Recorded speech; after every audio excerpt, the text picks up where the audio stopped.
Mesdames et messieurs, bonsoir et merci de nous rejoindre sur la chaîne chrétienne Oligo TV Afrique. Nous avons le plaisir de recevoir cet après-midi un éminent serviteur de Dieu, ministre de la parole, le sacrificateur Kessé Bonké, qui est le responsable premier du centre de prière Le Rocher de la Restauration des Nations. Bonsoir, homme de Dieu. Shalom. Que Dieu vous bénisse. Amen. Alors, vous pouvez encore une fois vous représenter aux téléspectateurs? Bien, je suis effectivement le sacrificateur Bonké Kessé Joachim à l'état civil. Et je suis le premier responsable du centre de prière Le Rocher de la Restauration des Nations, qui est en réalité un hôtel de prière. Bien dit. Alors, il y a une question qui me brûle aux lèvres. Pourquoi cette appellation de sacrificateur et non pas apôtre, prophète, évangéliste, comme on a l'habitude d'entendre, et vous vous faites appeler sacrificateur? Pourquoi cette appellation? Bien, sacrificateur parce que Dieu l'a voulu. Puisque je viens de dire tout à l'heure que je sers à un hôtel, Le Rocher est un hôtel de prière. Donc, il n'y a que les sacrificateurs qui servent à l'hôtel. Bien, en dehors de cela, nous savons tous que dans Apocalypse chapitre 1, verset 6, la Bible nous dit que Dieu a fait de nous un royaume et des sacrificateurs à la gloire de Dieu le Père. Donc, nous sommes tous des sacrificateurs en tant qu'enfants de Dieu, mais dans la particularité dans laquelle je me situe, Dieu a voulu, à cause de la fonction qu'il m'a demandé, que je puisse porter je peux dire ce nom ou bien cet insigne spirituel. Donc, au fait, ce n'est pas que vous faites appeler sacrificateur parce que vous avez l'envie de vous faire appeler sacrificateur, mais c'est parti sur la base d'une vision, oui, d'une révélation en quelque sorte. Voilà, c'est effectivement parti c'est parti d'une révélation, et je pense que au cours des échanges, je vais mieux expliquer de quoi il s'agit. Alors, pour entrer en profondeur dans le but même du sujet, je voudrais que vous expliquiez un peu ce que c'est qu'un hôtel à nos téléspectateurs. Bien, nous savons déjà que depuis l'Ancien Testament, Dieu, quand il se révélait à quelqu'un dans un endroit, la personne érigeait là un hôtel pour servir de signe entre lui et le Seigneur. Et c'est là-bas que les gens donc allaient adorer Dieu. Et quand le peuple d'Israël a progressé dans la révélation et dans la marche avec Dieu, ils sont allés établir le temple de Jérusalem avec Salomon, sous la conduite, sous la révélation du Saint-Esprit.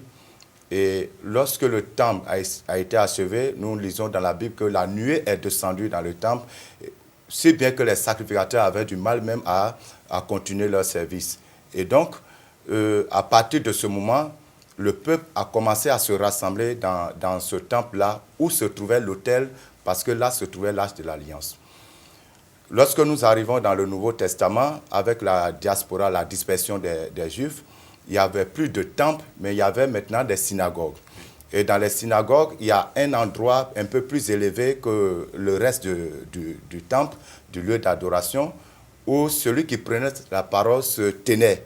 Donc ce lieu est également considéré comme l'autel du temple, de la synagogue. C'est-à-dire, de nos jours, pour situer un peu les téléspectateurs, oui. Quand un chrétien rentre dans une église, là où se tient le pasteur pour prêcher, c'est ça en quelque sorte l'autel. Voilà, ça c'est l'autel de cette église. Là où le pasteur se tient pour prêcher, là où les hommes de Dieu ont l'habitude de s'asseoir pour certaines églises, ça c'est l'autel de ce temple. Donc, tous les temples ou tous les camps de prière ont un autel. Mais lorsque nous parlons de l'autel de prière qui est au Rocher, c'est une révélation particulière du Seigneur, parce que Dieu s'est révélé à nous dans le mois d'octobre 2008, nous demandant d'ériger à lui un autel où le peuple viendra comme auparavant, comme les gens se déplaçaient pour aller à Jérusalem, pour adorer Dieu dans le temple de Salomon. Dieu nous a demandé donc d'ériger un autel où sa gloire va se manifester et où donc le peuple pourra se rassembler pour l'adorer, pour communier profondément avec lui. Voilà. Donc, lorsque vous venez au centre de prière Le Rocher, vous ne verrez pas quelqu'un assis à la place... À la place, comme on a l'habitude de le voir, oui. Où les pasteurs sont assis, les apôtres, les prophètes sont assis, à l'autel en quelque sorte. Oui. Vous ne verrez personne chez vous, voilà. À cet endroit-là. Voilà. Personne n'est assis là-bas. Nous avons dressé une chaise royale qui est là, mais personne n'est assis dessus. Mais en un mot, je ne vous coupe pas. on ne peut pas dire que personne n'est assis dessus, puisque bien quand sûr. c'est vide, le Seigneur est assis Bien dessus. sûr, voilà, bien sûr. Ouais, nous disons personne parce que physiquement, nous ne voyons personne, mais spirituellement, le lieu est occupé par le Seigneur. D'ailleurs, nous allons voir ça dans les échanges. Je vous dirai plus sur ce point-là. Alors, je voudrais aussi vous demander, vous êtes richement habillé, on n'a pas l'habitude de voir cet accoutrement-là. Est-ce que la manière dont vous êtes habillé a rapport avec votre ministère de sacrificateur? Non, je suis danite. Donc, ça, ce vêtement, c'est un vêtement de noblesse que nos pères ont l'habitude de porter pendant des événements, pendant des grandes cérémonies. Et donc, ça n'a rien à voir avec le ministère en tant que tel. Amen, amen. Voilà. Au fait, il fallait qu'on précise ça parce que nos téléspectateurs sont aussi des Asiatiques, des Anglais, des Français, des Africains. Alors, quelqu'un qui regarde, il se dit, mais pourquoi cet homme de Dieu a bien ici? Alors, c'est très bien de préciser que... Si vous venez en Côte d'Ivoire et qu'un Dani vous offre ce vêtement, ça veut dire qu'il vous a vraiment honoré. Amen, voilà. amen, amen, amen. Quand on veut honorer quelqu'un qui nous rend visite chez nous, c'est ce vêtement que nous lui offrons. Ça, c'est bien dit. Alors, quelle est la vision du rocher? Bien, vous savez que Jésus revient bientôt. Et aujourd'hui, l'Église est en train de rentrer dans un sommeil coupable. Je suis, de par mon appel, je suis prophète. Et nous savons que les prophètes sont suscités pendant les moments d'apostasie. Où Dieu... Sacrificateur, oui. Je voudrais que vous repreniez ce mot-là. Sommeil coupable. Oui, un sommeil coupable parce que quand vous rentrez aujourd'hui dans nos églises, c'est vrai, les églises sont remplies. Souvent même ça déborde, mais il n'y a pas de vie. Et les chrétiens et les hommes de Dieu en général sont muets face à l'avancée cruelle du satanisme, de l'occultisme, de la sorcellerie. Oui. Et les chrétiens meurent comme s'ils étaient encore dans le monde. Les chrétiens souffrent comme s'ils étaient encore dans le monde. Et donc, Jésus ne va pas venir prendre une telle église. Christ a besoin de trouver une église vivante, une église combattante, une église victorieuse. Amen. Et donc, le Seigneur s'est révélé à nous pour que nous soyons un instrument, non seulement dans ce pays, mais aussi au-delà de cette nation, pour d'abord faire comprendre à l'église la réalité du combat spirituel. Parce que, comme je viens de le dire, il y a aujourd'hui des églises qui pensent que la délivrance, la guérison, les révélations, c'était pour avant. Comme si Jésus avait changé. Et comme si le Saint-Esprit avait changé. Or, Christ est parti, mais il nous a laissé le manteau. Amen. Il nous a déposé toute l'autorité. Il a mis toute l'autorité sur nous. Et il a dit que nous allons faire des œuvres plus grandes que lui. Donc, loin de croire que les miracles ont pris fin avec le temps des apôtres, nous disons que c'est maintenant que les miracles commencent. Amen. Parce que Jésus vient et il y a des choses qui n'ont pas été vues au temps des apôtres qui doivent être vues aujourd'hui. Donc, à l'heure actuelle, au centre de prière, là où vous exercez le ministère, oui. Nos téléspectateurs doivent comprendre qu'en ce lieu-là, il y a beaucoup de guérisons qui se font, il y a des choses qui se passent. Oui, lorsque vous venez au centre de prière, mais déjà je voudrais dire à tous ceux qui voudront venir au centre de prière, de ne pas venir pour s'attendre à un homme de Dieu. Parce que c'est un hôtel et Dieu a déversé un ministère d'anges vraiment efficace.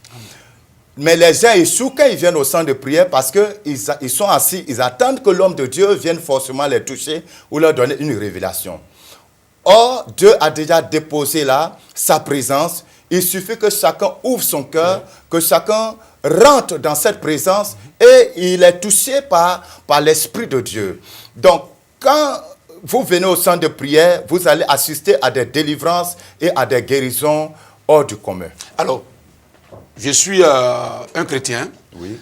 Je prends des renseignements pour accéder au centre de prière. J'arrive au centre de prière. Alors, qu'est-ce que je dois faire concrètement? Et qu'est-ce qui se passe là-bas? C'est-à-dire, je viens, je vois que ce que j'ai l'habitude de voir ailleurs, c'est différent. Comme vous l'avez dit tout à l'heure, il y a une chaise qui est là, la chaise est vide. Sur le sacerdoce, là où s'asseyent les pasteurs communément, il n'y a pas de pasteurs. Oui. Alors, comment ça se passe? Qui conduit la prière? Est-ce qu'il y a quelqu'un devant moi qui conduit la prière? Est-ce qu'il y a une prédication qui est donnée? Alors, comment ça se passe là-bas? Déjà, je veux dire que l'Église a limité la main de Dieu par beaucoup de doctrines qui ont fermé la puissance de Dieu dans une bouteille. Donc, les chrétiens sont carrés dans leur esprit. Ils se disent que quand je vais aller dans tel endroit, c'est telle chose que je dois trouver. Donc, ils s'attendent à cela. Oui. Or, nous servons un Dieu qui est au pluriel. Amen. Vous comprenez? Déjà, depuis le livre de Genèse, chapitre 1, dans nos versions françaises, ça n'apparaît pas, mais on parle de Elohim. Elohim, donc, ce qui est le nom pluriel de Dieu. C'est vrai, il est unique, mais il est au pluriel. Donc, déjà, nous servons un Dieu qui a une dimension plurielle. Ce n'est pas possible de le cadrer. Donc, ceux qui veulent venir au centre de prière, qui ne cherchent pas à cadrer Dieu, sinon ils vont échouer. Ça, c'est la première des choses. La deuxième chose, Dieu est saint. Nous insistons beaucoup sur la sanctification, c'est-à-dire sur le dépouillement, c'est la repentance sincère et profonde. Les gens disent qu'ils cherchent Dieu, mais ils sont loin de Dieu à cause de la nature du péché qu'ils gardent avec eux en venant dans la présence de Dieu. Ce n'est pas possible. Nous sommes à un hôtel et souvenez-vous que dans l'Ancien Testament, si le sacrificateur s'amusait à rentrer dans la présence de Dieu avec même la saleté, il mourait là-bas. Oui. Donc il était obligé, même la sueur ne devait pas couler sur lui. Il devait prendre tous les soins possibles pour être propre dans le corps et être propre dans le cœur. Donc nous demandons aux chrétiens qui viennent au centre de prière de se dépouiller sincèrement de leurs péchés en venant au milieu de nous. Deuxièmement, ils doivent venir avec une foi ferme et s'attendre à Dieu. Parce que vous pouvez venir, il y a plusieurs qui viennent et dès qu'ils franchissent la porte, la puissance de Dieu commence à les toucher. Vous comprenez? Donc, quand vous venez dans cet esprit, que non, je ne vais pas voir un homme, je vais rencontrer mon Dieu qui est assis sur son trône, Dieu est capable de vous toucher d'une manière ou d'une autre. Bien sûr que lorsque nous faisons les programmes, il y a quand même un dirigeant, mais je dirais qu'il y a des moments, comme le dimanche passé, arrivé un moment du culte, je ne pouvais plus rien dire. Parce que l'adoration était tellement forte que le peuple de Dieu ne se retrouvait plus sur terre. Donc, je n'avais plus de mots à dire.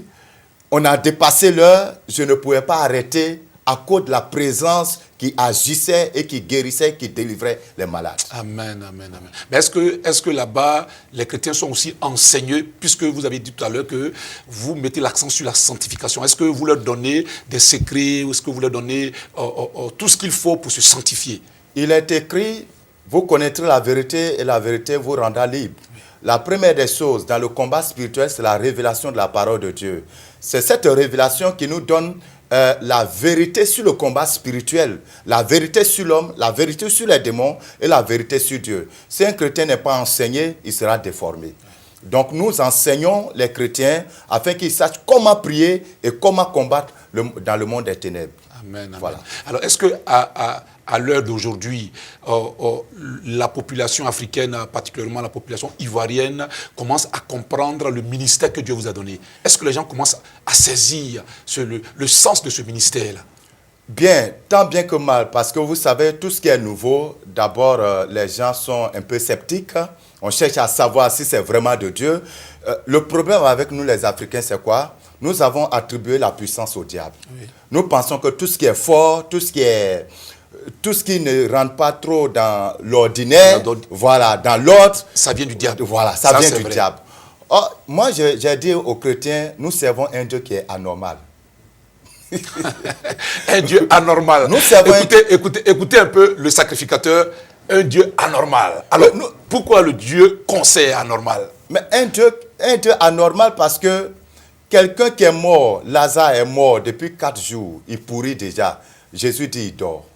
Est-ce que ça c'est normal? Non, c'est pas normal. Alors au centre de prière par exemple, je dis à un frère qui attendait une ouverture depuis plus de 3 ans et qui n'avait pas cette ouverture, je lui dis va t'arrêter au fond de la salle et puis cours. Il va, il s'arrête au fond de la salle, il court, je dis court de toute vitesse. Il court, il vient devant, et après, je dis à tout le peuple, bientôt il va rendre témoignage. Et la semaine qui vient, le frère attendait quoi? Il avait une affaire, c'était un chauffeur de taxi, et il voulait un véhicule personnel. Et quelqu'un lui avait promis ce véhicule, mais à cause de certaines situations dans le pays, la personne a dit d'attendre que tout rentre en ordre avant de venir. Alors, quand on a posé l'action, la semaine qui a suivi, le mercredi, la personne qui est dans un autre pays appelle le frère et lui dit, je descends sur Abidjan. L'Esprit de Dieu m'a dit de venir sur Abidjan pour acheter ce que je t'avais promis. Amen. Ça, c'est anormal. Oui. On n'a pas prié, on n'a pas jeûné. On a posé une action prophétique. Ça, c'est anormal. Donc, nous servons un Dieu qui est anormal. Amen. Et on peut multiplier les exemples. Une sœur qui vient depuis le nord, qui doit être opérée de fibrome. Je demande au Saint-Esprit qu'est-ce que je fais pour lui. Pour elle, il me dit, bon, dis-lui de prendre un balai, de balayer la salle. Elle finit de balayer la salle. L'Esprit me dit, dis-lui de nettoyer le sable qu'elle a recueilli et d'aller dans la douche, de mouiller un côté et d'appliquer ça sur son ventre. L'autre arrivé à la maison, qu'elle a fait un lavement avec. Et la sœur va, elle applique, durant toute la nuit, elle fait un diarrhée et le matin, les fibromes elle est complètement guérie. Totalement. Est-ce que vous n'avez pas entendu quelquefois des gens dire, mais est-ce que cet homme est vraiment de Dieu? Qu'est-ce que vous pouvez répondre à ces personnes-là?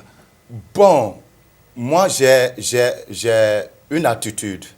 Je sais que c'est Dieu qui rend témoignage de ses serviteurs. Amen. Donc je ne rentre pas dans ce genre de discours. Amen, amen, voilà. Amen. Alors, très bien dit, parce qu'aujourd'hui, il faudrait comprendre, vous qui nous prenez en marche, nous sommes à l'émission Un nom, une vision sur Oligo TV Afrique. Nous recevons un éminent homme de Dieu, le ministre de la parole, le sacrificateur Bonke Kessé, pour nous parler de la vision que Dieu lui a donnée. C'est très important d'écouter ça, parce qu'il dit des choses qui sont extraordinaires. Une femme qui avait une maladie appelée fibrome, qui est guérie non par une prière, par l'imposition des mains, mais par une action prophétique. Ça veut dire que Dieu agit toujours. Alors, nous partons toujours avec notre invité, le sacrificateur. Alors, quels sont vos objectifs? Aujourd'hui, nous avons deux objectifs. Le premier, c'est sur le plan spirituel, vraiment réveiller la conscience de l'Église. Réveiller la conscience de l'Église parce que l'Église va mal. L'Église va mal.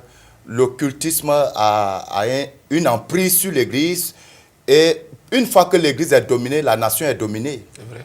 Donc, nous luttons aujourd'hui au centre de prière pour amener toute personne qui vient, et je rends grâce à Dieu de ce que beaucoup d'hommes de Dieu maintenant viennent faire le culte. Ils viennent se faire délivrer d'ailleurs. Amen. Beaucoup de pasteurs maintenant des pasteurs viennent vous voir pour que vous priez pour eux, pour que vous leur donnez des recommandations. Effectivement. Ils viennent chercher leur délivrance. Amen. Parce que je dis aux gens, Dieu ne nous appelle pas parce que nous sommes saints. Dieu nous appelle tel que nous sommes à cause de ce qu'il a mis en nous. Amen. Mais Satan aussi a mis des choses en nous pour contrecarrer ce que Dieu a mis. Maintenant, quand nous venons au Seigneur, nous avons besoin de nous sanctifier, de nous purifier, c'est-à-dire d'enlever ce qui est faux, d'enlever ce qui n'est pas du diable. D'enlever ce qui est du diable pour rester saint et adorer Dieu dans la sainteté. Sinon, nous allons servir Dieu avec une onction polluée. Et il y a quelques années de cela, j'ai reçu un jeune prophète qui avait un problème très sérieux, mais il ne le savait pas. C'est vrai, il donnait les révélations aux gens, mais en dehors du don que Dieu lui a donné, il avait un python en lui. Et il ne le savait pas. Et une fois qu'il s'est présenté à moi, je vois sur son front une corie. Et je continue de regarder en esprit, je découvre que cette corie-là est sur la tête d'un python, un vieux python qui est dans leur famille. Et donc, dès qu'on a pris autorité, le python s'est manifesté. Le python a dit que lui, il était dans la vie de sa grand-mère et c'est lui qui les contrôle. Et il sert Dieu avec lui. Donc, quand les hommes de Dieu ne sont pas délivrés, c'est un danger pour l'Église. Je profite donc pour lancer cet appel à tous les serviteurs de Dieu qui cherchent la délivrance. D'abord pour le bien de leur ministère, mais aussi pour leur propre bien et le salut de leurs âmes. Parce que quand les démons sont dans ta vie, tu auras une vie spirituelle très compliquée. Tu vas tourner en rond dans le ministère. Et souvent, les gens sont donc obligés de prendre des raccourcis. Donc, ça s'explique le fait qu'aujourd'hui, en tant qu'homme de Dieu, il y a beaucoup qui prennent les raccourcis, tout simplement parce qu'ils refusent de faire la délivrance. Ils refusent de faire la délivrance ils refusent de s'humilier parce que c'est ça le problème des serviteurs de Dieu. Et surtout en Afrique francophone, particulièrement en Côte d'Ivoire, nous sommes trop fiers, trop orgueilleux. Descendons un peu de nos piédestals pour permettre à Dieu de nous purifier et faire sortir l'or qui est en nous. Amen, amen. Ça, c'est vraiment bien dit. Alors, on parle de l'autel. Je voudrais revenir sur ce point-là pour que vous expliquiez encore davantage. Parce qu'aujourd'hui, dans nos églises, on parle aussi d'autel. Chez le pasteur tel, il parle d'autel. Chez le prophète tel, il parle d'autel. Alors, quelle est la particularité de l'autel chez le sacrificateur? Je voudrais que vous rentriez encore davantage sur ce point-là pour nous faire ressortir la particularité qu'on trouve au rocher, du moins de la vision du rocher. Pour répondre à cette question, je suis obligé de dire un peu comment nous y sommes arrivés. Oui. Je dirais que je suis dans le ministère depuis 1992, particulièrement dans la délivrance. Ça, c'est vraiment le domaine dans lequel je suis. Si tu me réveilles à minuit, on parle de délivrance, etc. Donc, en 2006, le Seigneur m'a demandé de me retirer, qu'il voulait se révéler à moi. Et je ne savais pas combien de jours. Arrivé au 18e jour de mon moment, l'Esprit de Dieu m'a demandé d'aller voir un prophète très connu dans la nation ici en Côte d'Ivoire. Et lui et un autre ami pasteur. Donc je suis allé les rencontrer pour qu'on prie. Le pasteur a prié et lorsque le prophète a voulu prier, il a commencé à prophétiser. Et il m'a dit ceci en substance: jeune homme, Dieu va te donner un ministère de révélation très poussé dans la nation. Et dans ce ministère, ce sont les anges qui seront à ton service. Tu n'auras plus une armée d'hommes, mais tu auras une armée d'anges. Et Dieu va te faire passer par des moments avant que tu puisses y accéder. Donc, je reçois ce message donc, en février 2006 et 2007. En 2007, dans le mois de février également, sensiblement dans le mois de février 2016, le Saint-Esprit me rappelle encore dans sa présence, et là, c'était pour 3 jours. Mais je vous dis que les 3 jours ont été exceptionnels parce que je n'ai jamais pu prier de la sorte. J'ai prié toute la journée. Toute la journée, le premier jour, toute la journée, le deuxième jour. Et au deuxième jour, j'ai vu un gros serpent, un serpent très énorme qui était mort, desséché. Alors, j'ai compris que Dieu venait de me donner une grande victoire sur une principauté démoniaque. Et le 3e jour, le Saint-Esprit va m'amener dans le livre de Hébreux chapitre 5. Je commence à lire, donc chapitre 5, du verset 1 jusqu'au verset 5-6. Et quand j'arrive là où la Bible dit il ne s'est pas attribué cette gloire de se faire appeler sacrificateur. Mais déjà, lorsque je commence à lire le passage, j'entends le passage est devenu comme une voix de trompette. Ça veut dire, quand je lis le verset, c'est une voix de trompette.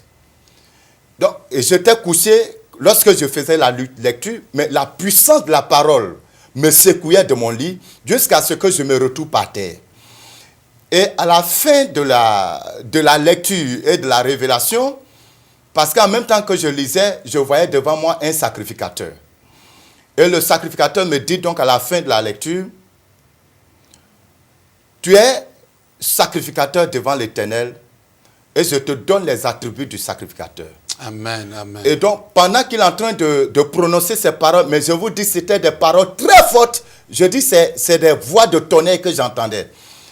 Et quand il prononce la parole, il prend une partie des accoutrements des sacrificateurs d'avant et me porte jusqu'à ce qu'il finisse de m'habiller. Et donc, il a fini de m'habiller et après m'avoir habillé, je me revois avec la carte de la Côte d'Ivoire et cette carte devient comme un globe, voilà, un globe. Et je ne sais pas comment je peux expliquer ça pour que les gens comprennent. Mais sacrificateur, oui. Je ne vous couvre pas, mais compte tenu du fait que l'heure de l'émission est proche, je pense qu'on va encore vous inviter à une deuxième émission parce que vous avez tellement de bonnes choses à dire. Effectivement. Ce que vous dites tout à l'heure là, c'est tellement bien dit et tellement grandiose que on va vous inviter à une deuxième émission. Je pense que nos téléspectateurs vont encore être richement bénis. Alors, je voudrais, compte tenu de l'heure, comme je le disais, on va conclure l'émission, oui, puisque c'est une émission de 30 minutes.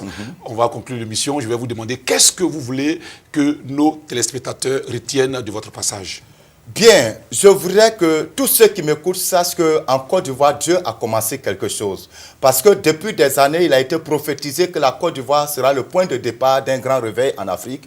Et donc, Dieu a bien voulu aujourd'hui porter son choix sur nous pour que, à partir de nous, comme bien d'autres serviteurs ont été également choisis, que nous puissions apporter un feu de réveil dans la nation.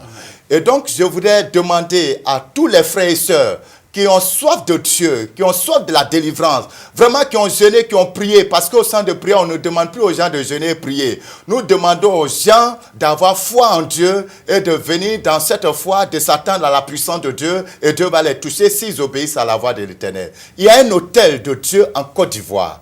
Un autel où les anges de Dieu se manifestent, un autel où la gloire de Dieu se manifeste pour tous ceux qui ont soif de Dieu, pour ceux qui veulent servir le véritable Dieu, ils peuvent venir nous rencontrer, ils ne seront pas déçus. Alors, vous allez profiter en même temps pour donner la situation géographique et aussi vos contacts.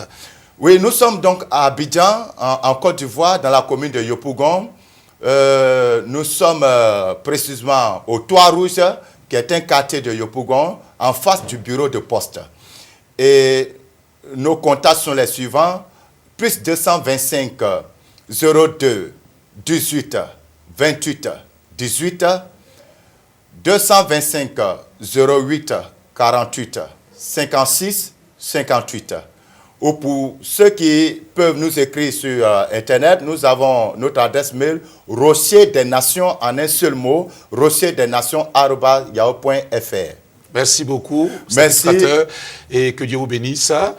Alors, bien-aimés, nous sommes à la fin de notre émission. Sachez que vous étiez à l'émission Un nom, une vision sur la chaîne chrétienne Olgo TV Afrique. On recevait un éminent serviteur de Dieu, sacrificateur Bonké Kessé, du centre de prière Le Rocher de la Restauration des Nations.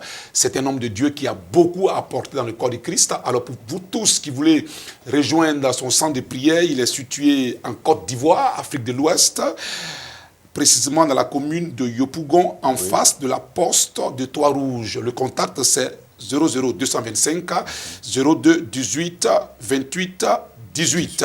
Et encore 00225 08 48 58, du moins 56 58. Que Dieu vous bénisse et à très bientôt.